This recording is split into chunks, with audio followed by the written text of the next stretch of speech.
Pemerintah diharapkan mampu mendorong daya saing industri dalam negeri usai menetapkan kebijakan deregulasi impor dan perdagangan. Menurut Direktur Eksekutif KOR Indonesia Muhammad Faisal, dukungan relaksasi kebijakan memang sangat diperlukan di masa perdagangan global yang menghadapi banyak tekanan.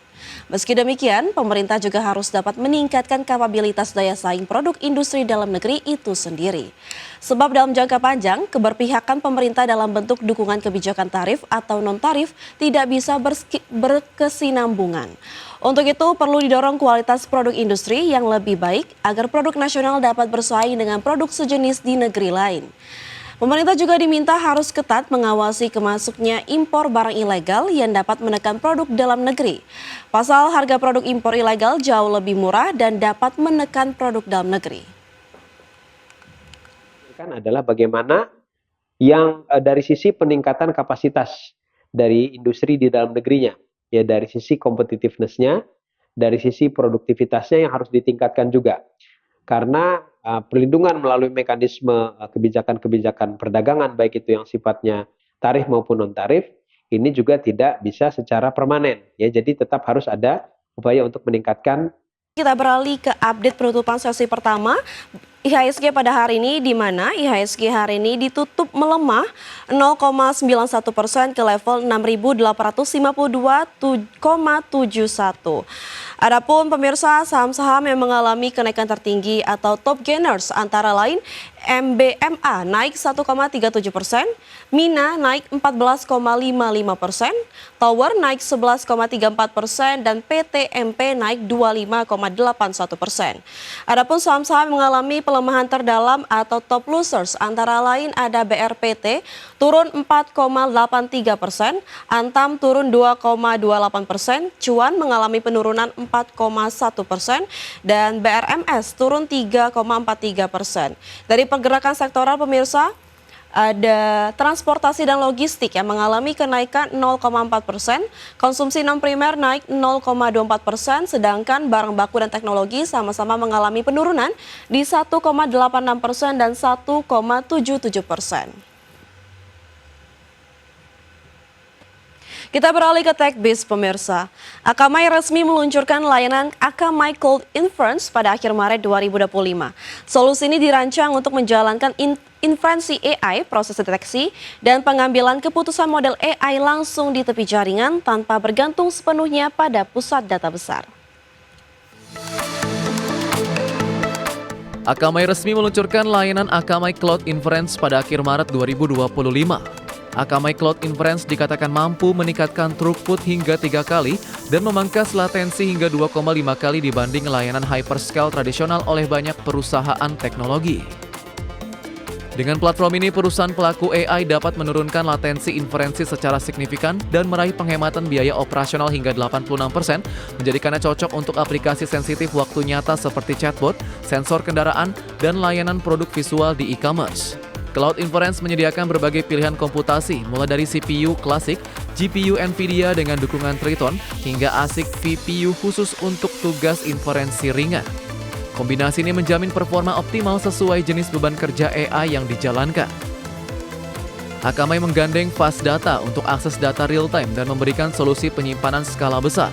Selain itu, sistem mendukung database vektor seperti Ivan dan Milvus untuk kebutuhan inferensi berbasis Retrieval Augmented Generation. Pengelolaan beban kerja berbasis kontainer melalui Kubernetes serta mendukung auto-scaling dan portabilitas hybrid cloud. Melalui teknologi WebAssembly seperti yang disediakan oleh Fermyon, developer bisa menjalankan inferensi ringan langsung dari aplikasi tanpa server.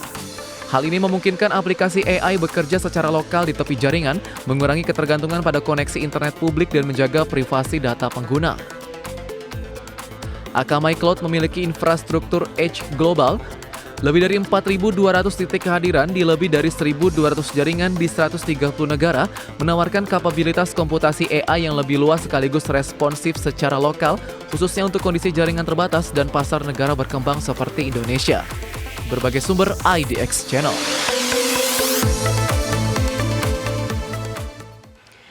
Pemirsa, Nintendo mengumumkan Drag X Drive, game olahraga wheelchair basketball 3-on-3 akan tersedia di Nintendo Switch 2 pada 14 Agustus 2025 mendatang. Game ini akan menjadi judul eksklusif pihak pertama keempat untuk Switch 2 setelah Mario Kart World, Switch 2 Welcome Tour, dan Donkey Kong Bonanza. Nintendo mengumumkan Drag X Drive, game olahraga wheelchair basketball 3-on-3 akan tersedia di Nintendo Switch 2 pada 14 Agustus 2025.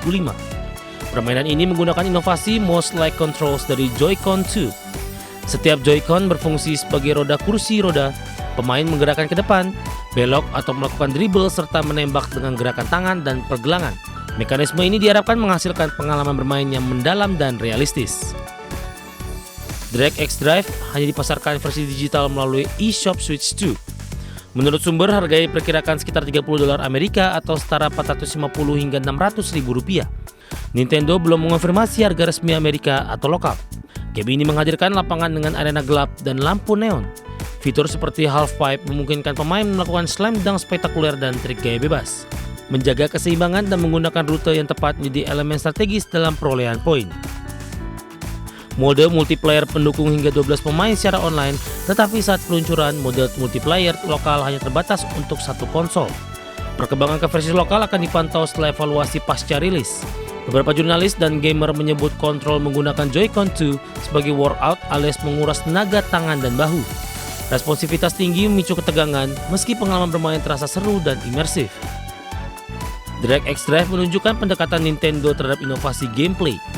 Mouse style control dari Joy-Con 2 tidak hanya fitur canggih, tapi membuka jalan untuk genre olahraga yang lebih inklusif, menyentuh tema disability friendly. Peluncuran 14 Agustus 2025 diyakini meningkatkan daya tarik Switch 2 lewat gameplay unik yang memanfaatkan hardware secara maksimal. Sebagai sumber Adex Channel.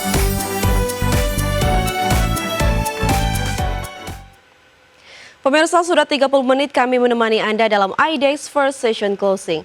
Perbarui terus informasi Anda hanya di iDex Channel, your trustworthy and comprehensive investment reference. Jangan lupa saksikan program Second Session Closing yang akan tayang pada pukul 15.30 waktu Indonesia bagian Barat. Karena urusan masa depan harus terdepan, aku investor saham. Saya Vina Munawar, pamit undur diri dan sampai jumpa.